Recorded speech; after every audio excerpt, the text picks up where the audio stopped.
podcast you've been looking for all along. Step into the world of urban exploration with guests from around the world. Welcome to No Tracers. Hey, welcome back to the No Tracers podcast. This week on the podcast, I'm speaking with Bearded Reality from Halifax in the UK.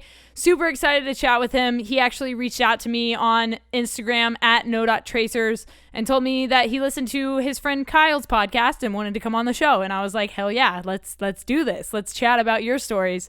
So we're going to be talking about his crazy stories, some injuries that his friends have gotten while exploring. We're talking about social media, the importance of social media, things that it's done for him, where he would live if he could live in a place for a whole week that he's explored, his goal places, things like that. But before we get into the show, there are a few housekeeping things that I got to tell you about. First of all, I have a book out called No Tracers, an Urban Explorer's Diary. It's full of photos and stories from my explorations around the United States.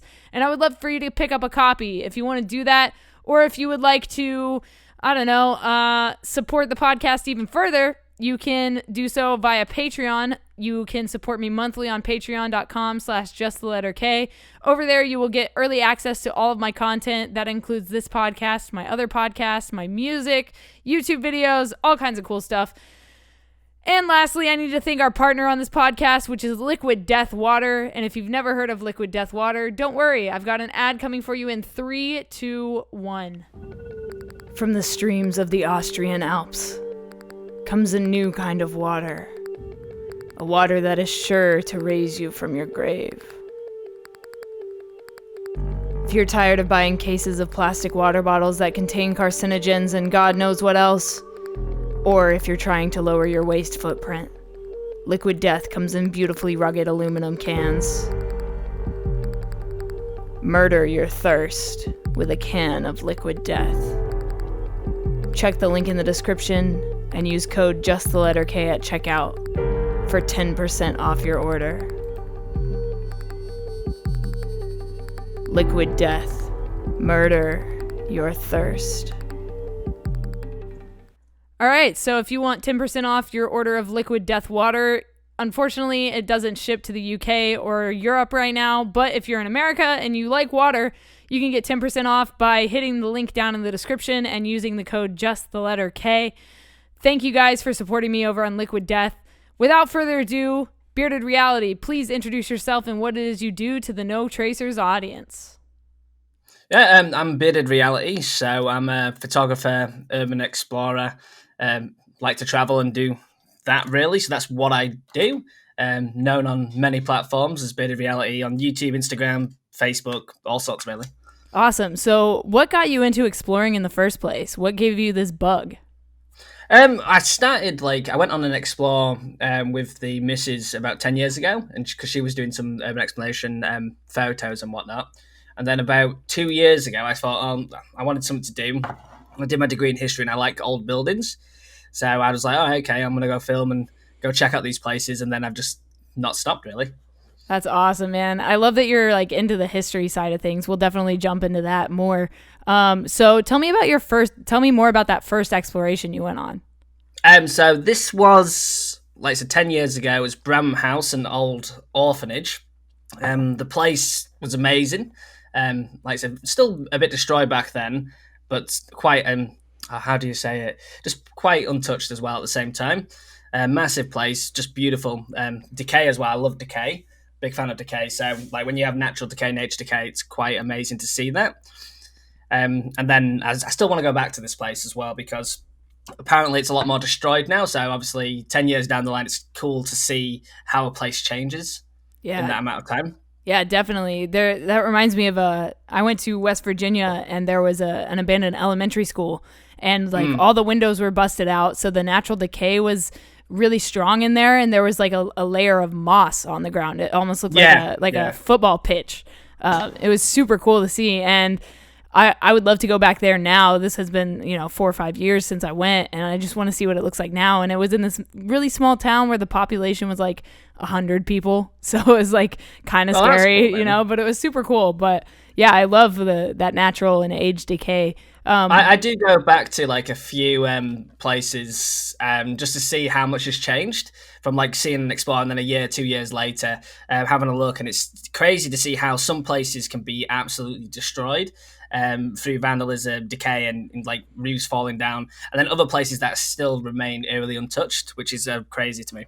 Yeah, and sometimes it doesn't even matter what the architectural materials are. Sometimes some of them just fall apart, for many different reasons, whether it's like water leak erosion through the water getting through the ceiling, or just the foundation crumbles because of time and age. It's so fascinating to see how different buildings react differently to weather and yes, just natural I went decay. to a care home recently, and it's like probably the most water damaged care home I've ever seen. Just literally as we were exploring it, just water streaming down all the walls, everything, and it's just literally starting to be flooded. And you're like, wow, that's just crazy to see. Like this building's only been abandoned for probably 3 years, Wow, that's and nuts.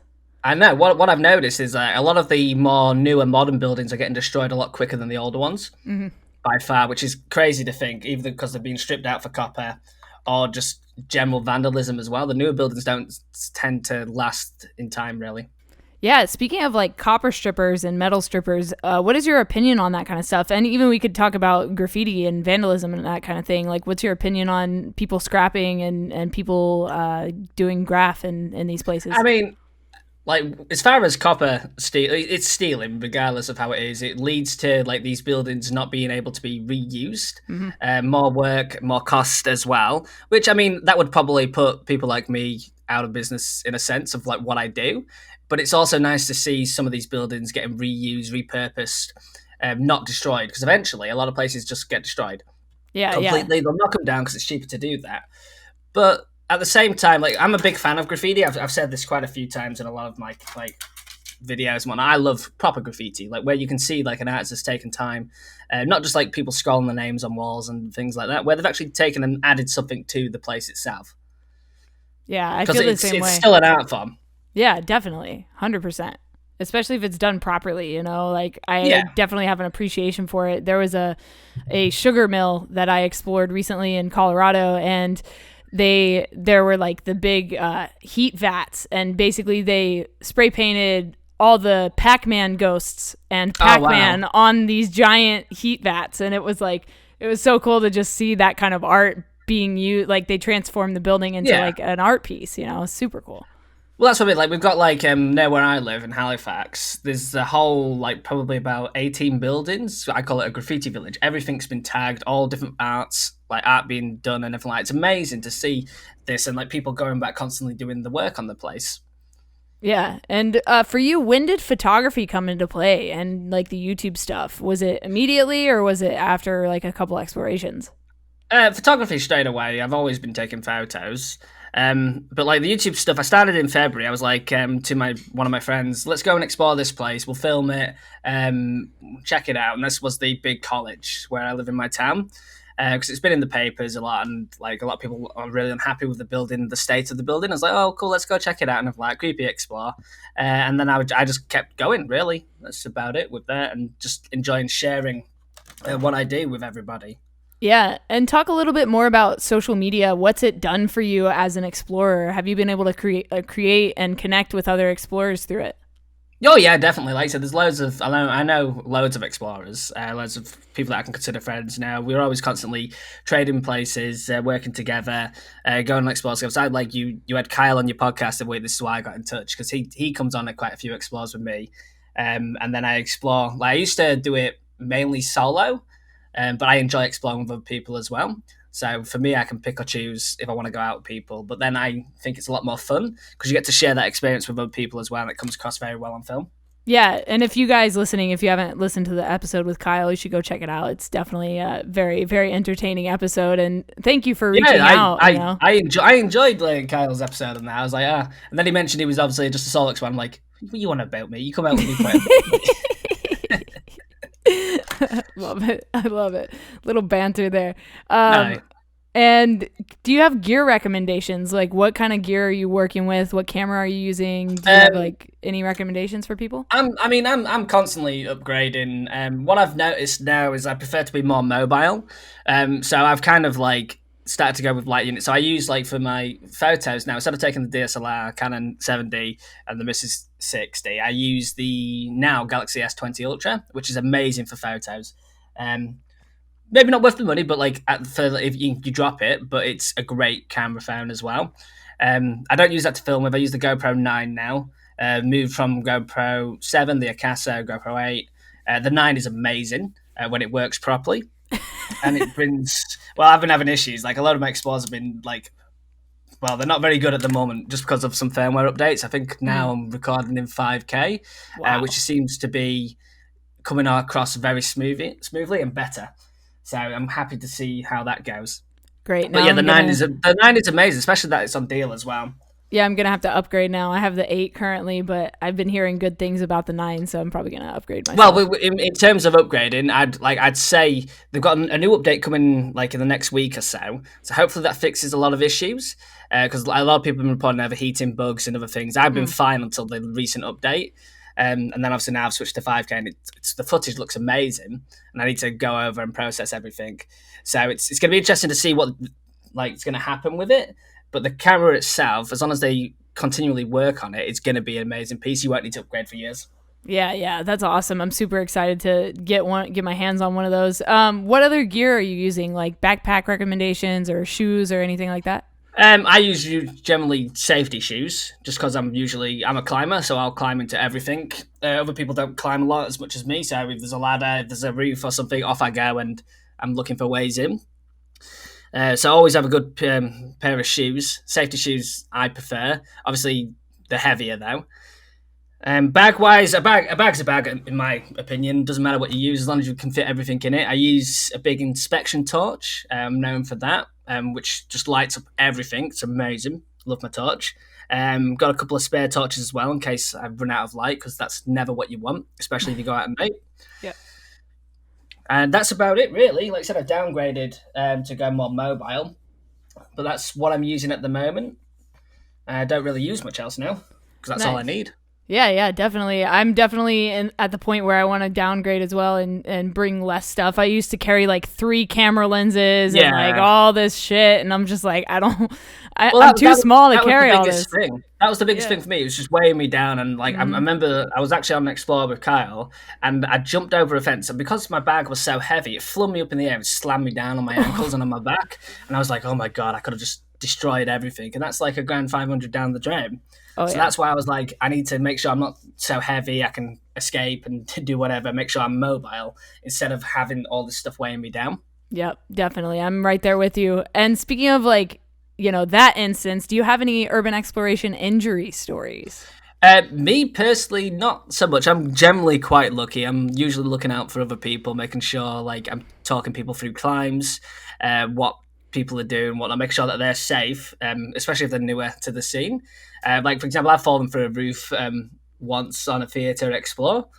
They're dangling midway through, and like my friend, he's approaching me, and I'm like, oh, please stop coming towards me. You're going to cave us all in. It's like, oh, no, I'll get you out. No, stay there. Stay. Do not approach me. I will get myself out of this situation. Otherwise, we're both going under. But then, like, I've gone to some places where, like, and I don't like old wood. You can tell when something's rotten. But we went over these boards, and this last I was exploring with, essentially, she fell, and she was sinking. So I told her, don't panic, and I ripped her out of the situation. Got her out to safety. Really bad one was another friend of mine. We were doing an explore in Bradford, and I went over this kind of like dolly, like a trolley. Yeah. He didn't spot me, and he went left and just literally collapsed through the ceiling, 3-floor drop. And he's luckily landed on like a light underneath.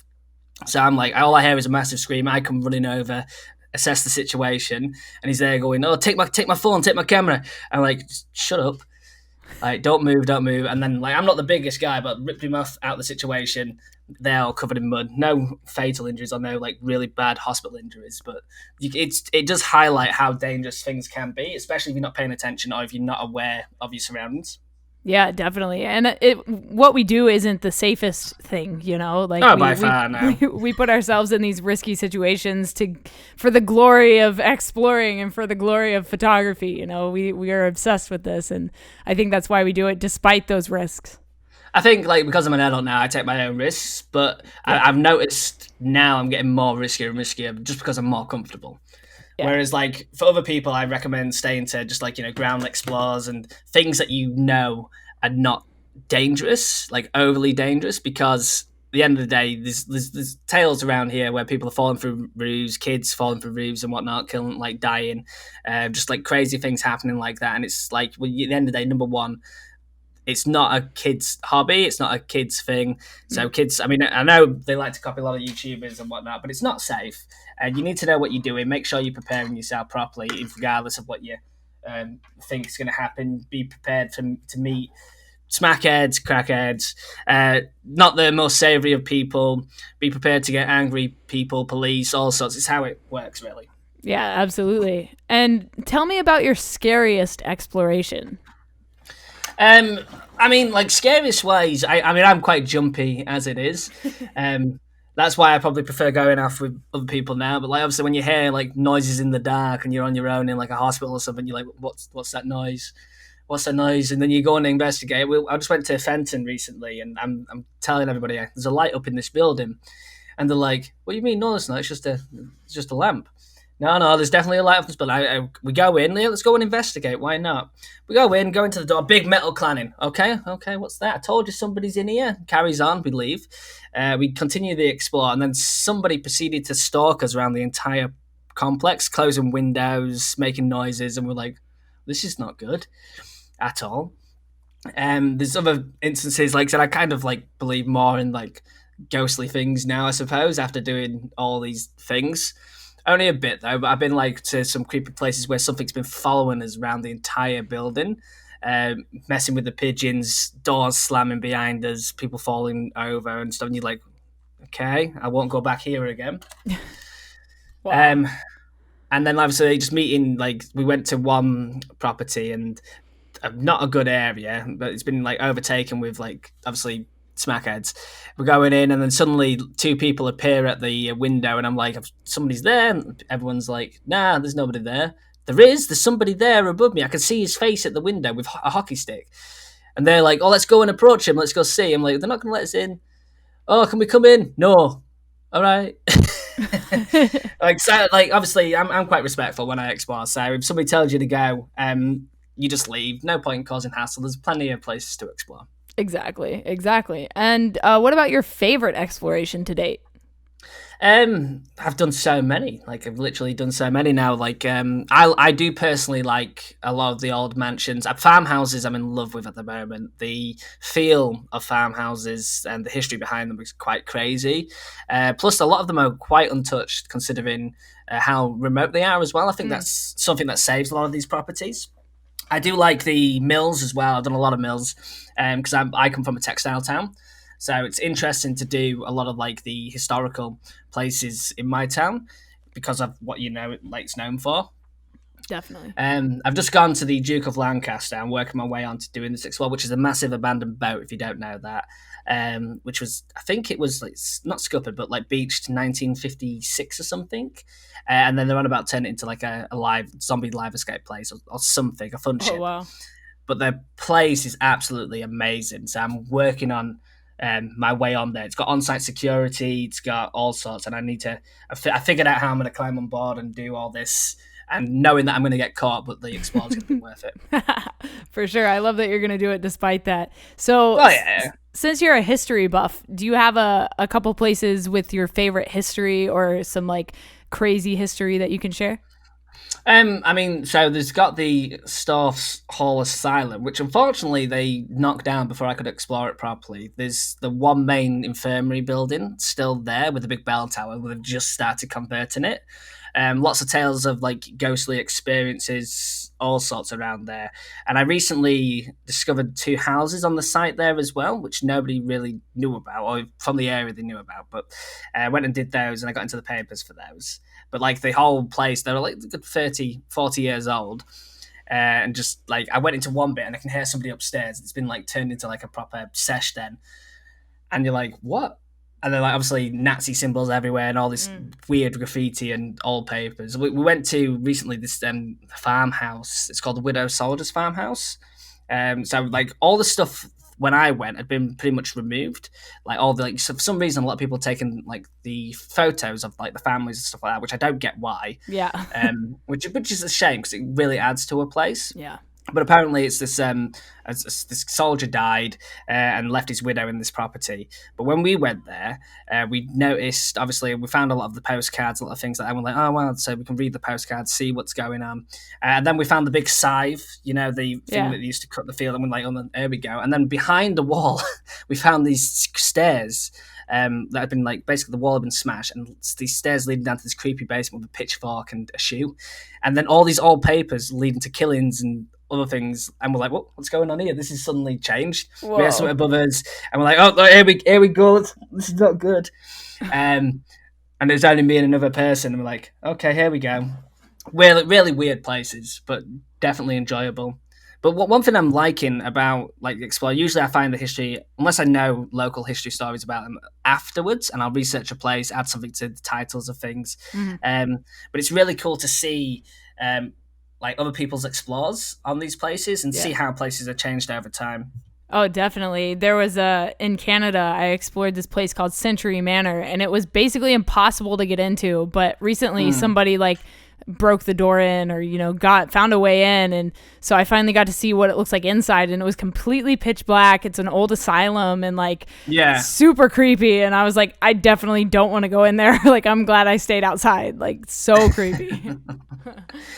Well, that's what I mean. Like, I'm always waiting for places to open up, or I'm looking. Like, obviously, people breaking in, and I don't like. That's not good. You shouldn't do that anyway. But when it does, I will go and take my chance, or I'm looking for ways in myself. Yeah, for sure. But there's some places with such weird backstories, especially like I think in the UK. UK is quite unique in a way because each area has its own thing. So like I said, my place is mills and textiles. The further up north you go, you got more mines. Further down south you go, it's more docks and like those kind of explores. So there's like these unique things that you can basically go to an area and then obviously see differences between your area and other places in the country. That's awesome. I love that. Over here in America, it's just we have random shit scattered all over the place. So it's kind of cool. You guys have got some like really amazing locations. Oh, for sure. 100%. I mean, we've got theme parks, like water parks. Oh, our theme park's going now. We had a load of theme parks, and then you got Camelot, which I did. And they've just started destroying that now with one famous one. We're like, I love doing the theme parks. My thing is like my favorites are theme parks, asylums, and I love old churches. Those are my favorites. Yeah, the churches are quite unique. I like those. Yeah, I think over in the UK and Europe, you guys have a lot more unique churches, like older churches as well, just because they've been around longer and the architecture is totally different. So like I hope to, my band Matriarchs, we just got booked for a show in Belgium. So whenever we head over there, I'm going to try to explore some stuff. Though. Yeah. Like I went to Berlin, I was going to do a bunch of explores. I didn't end up doing it because I got lost in like this ghetto somewhere. But I'm planning to do Germany, definitely doing Chernobyl, hopefully this year. I definitely want to hit France as well and a few other places because like I said, each country has their own things. One of my top places that I do want to do though is Hungary, like Transylvania, and do all the castles. I'm a sucker for castles. And the villages, the abandoned villages. So that's what I'm definitely looking forward to. Yeah, nice. I was supposed to go to Turkey last month, and unfortunately the client ended up like with COVID, so it got canceled. But there's like a whole town there that it was like a millionaire's town, and like all the houses look the same, and they basically built this whole town of properties, and then like everybody just pulled out last minute for whatever reason, like I've heard about these kind of places. Yeah, it's so weird, fucking crazy. So crazy. There's like over in America though, like there's this place I read about this place. This guy basically bought a town or something like that, and he's been finding bodies and stuff. What? But it's like, do you not know about this? Like, he's been going through the mines and like chatting these mines and all sorts of weird things. You definitely should look into that though, because if you can get like a permission visit off that, because it's one person that lives in this whole town, which he's building up, and he's just chatting everything. I think he was looking for gold or something. I can't remember what the story was, but it's crazy though. So stuff like that is something that I'd love to do. Yeah, absolutely. Like one day I hope to open a urban exploration museum. I think that would be Oh super yeah. cool, and just have all these artifacts from these different places and like plaques with like where they came from and the story behind them. That's a huge goal of mine down the line. Maybe in like 5 years I'll open one of those up. But so you talked about your goal places. You talked about Chernobyl. Are you planning on going the public route, or are you trying to go like the private route through the forest and like all that stuff? I'll probably my idea is probably to do like an extreme kind of tour thing, just because for the first go, the people that go there, they know what they're talking about. Safety. It's always about safety because I Yeah, hope to come back for my explores. That's the main true. thing. So get a couple of people to go with me. Go for like 5 days. So it's like one of the proper things. Go off the route as well. Hide from the military. That kind of thing. And go off to the places that you don't generally see, as well as the places that you do. Plus, it's like a little, I think it's like a hotel or motel there as well, where you can charge your gear and get sorted. Yeah. So that would be my plan, to do it that way. A little bit expensive, but definitely worth it. Especially because like the thing about the guides there, if you get the right ones, they are explorers themselves. That's what they do. That's how they've made a business out of it. Hmm. So you've got somebody that can talk you through the area, give you the equipment, and take you to the places that you really want to see, instead of just being lost in the forest for a couple of days Yeah, for in the sure. middle of nowhere. Because you got to remember, like Pripyat itself and like Chernobyl, the area is massive. It's not just Right. a simple kind of, oh, here's an abandoned village with like 100 locations. It's just continuous. And then if you bump into the military somewhere and you don't know what you're saying, you can't speak the language for one thing. It's that kind of thing. So I think that's the wiser route to do it. Yeah. Second time, if I go though, that's when I'd go by myself or with someone else. I wouldn't take a guide by Yeah, far. love it. Love it. Love it. If you could live in one place you've explored for a week, which one would it be? Um, I don't know. I honestly don't. I've been to so many places. Like it's ridiculous. Where would I live? Um, I do know actually. My favorite location is Dalton Grange. It's basically it's in my town. It's this old wedding venue. I went last year, and we couldn't get in at the time. Because this is like notoriously, I think Kyle mentioned this one about basically we got in finally after a year and a half of me checking the area out. We got in through the roof. We were exploring the area. We had about 5 minutes in the location, and then down the stairs, we just hear somebody shouting and then trying to bust through the door. Oh So I yeah. got that on video. Yeah, we were like, right, we got to get out, running through the darkness, hiding in the woods. A notorious place to get into because of basically it's owned by a chemical plant, Syngenta. That's the company. And they wanted to knock it down, turn it into a car park. Big local uproar about it. Mm. But it's actually like a lovely building, like a fantastic building. So that's a place that I would like. If they ever just said, here's the keys, off you go," I would spend my life doing that place up. Love it. History wise, again, I don't even really know. I'd pick a castle somewhere. Not that I've explored yet, but I'd definitely go and pick a castle, go Yeah, chat everything, I think. that would be awesome. And what's the farthest that you've traveled to explore something? I went and did Greece and Ooh. Corfu. So I did the abandoned village there. I think Kyle was mentioning that, Mm. which was really good. I really enjoyed that because I love like just being like left in a location just that open where you can just look around and check everything out. For sure. I went and did the old fortress there as well. But like I said, I'm planning to travel quite far because I think like at the start of last year I was planning on going to China to go do some work there, and then that didn't obviously fell through because Mm. of COVID and things. Right. So that was the plan back then because I was looking for work to do that. But that would have been amazing because I love Asian history, and like the locations there are second to none. Especially like some like if you go into like a forest somewhere and you see like just the state of the buildings, most of them are untouched. It's crazy. Wow. That sounds awesome. Definitely Fukushima. That's definitely on my plan. Hmm. I've been talking about this for quite a while, only because unlike obviously it's newer than Chernobyl, more dangerous, more radioactive, which is fun. But it's definitely a different kind of feel, different kind of explore. Number one, because you know that everybody just literally up and left, and that's it. Hmm. Left their lives as they are, and I think that's something that hits a different note to just general explore, like explores where somebody's died, or like what I mean, like these people like Chernobyl had to just be told to get out, get your stuff, get out, and off you go and just left their lives, which is quite amazing. Yeah, it is very, very interesting, those kind of situations, and they literally leave everything behind, and most of that stuff is still just sitting there, just Food on the collecting plates. dust. It's that kind of thing. Yeah, and it's like, yeah. wow. It's so crazy. And then my last question for you is, what is something you know now that you wish you knew when you started exploring? I don't know. I've always been pretty safe, and like to not be so jumpy, to remain calm. I think that transfers over in my footage now. That I still get a bit jumpy and whatnot, but like assess your situation a bit more. Don't just up and run. Always be more like aware. So I tend to like I'll usually fall over while doing the most stupid mundane thing, but then I'm very hyper alert when I'm climbing something or doing something. But like just be confident in what you're doing. Make friends for one thing. It's always good to have your back, have someone have your back. But that's it really, and it's not all about like some people like in the urban community, especially in the UK, can be a bit funny. But it's at the end of the day, it's about exploring, enjoying your surroundings, the locations, the love of exploring. So don't care about people kicking off with you. If you do YouTube, you do YouTube. You take photos, you take photos. It is what it is. It's like you got to have the passion to do that in the first place. If that's something that you enjoy, Yeah. don't care what other people think. It's what you think about what you do in the end of the day. Yeah, don't let the assholes on Facebook groups get to you.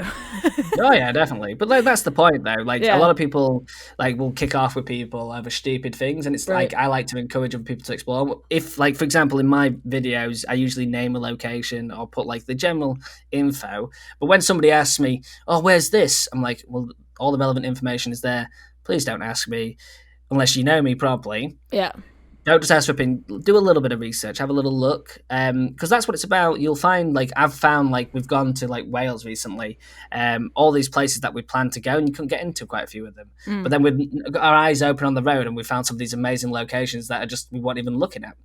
And you're like, wow, this is actually better than what we thought. So always have your eyes open. Always just be aware of what you see, and just be careful. That's the main thing. Cool. And one more time for people, if they want to follow your journey, where can they find you online? Like I said, Bearded Reality. I'm on YouTube, Instagram, Facebook, probably other platforms. You'll if you search Bearded Reality, that's me. But yeah, that's what I'm on basically. All right, guys, that was my podcast with Bearded Reality. Thank you so much for reaching out to me on Instagram and letting me know that you had some interest in coming on the podcast. I love when people reach out. That's literally my favorite part of this podcast is having people reach out and say, "Yo, I got some stories I want to share on your podcast." That's awesome. So if you want to come on the podcast, hit me up at no.tracers on Instagram. I would love to get you on the show. And if you liked this episode of No Tracers, please do me a favor and leave a rating and feedback, and then take a screenshot of it and send it to me at no.tracers on Instagram, and I will actually send you a signed photo print of an abandoned place that I have explored as a way of saying thank you. All right, guys, I will talk to you again next week for another episode of the No Tracers podcast. My name is K, just the letter K. Stay strong, keep enduring, go out, go explore something, and remember, leave no trace.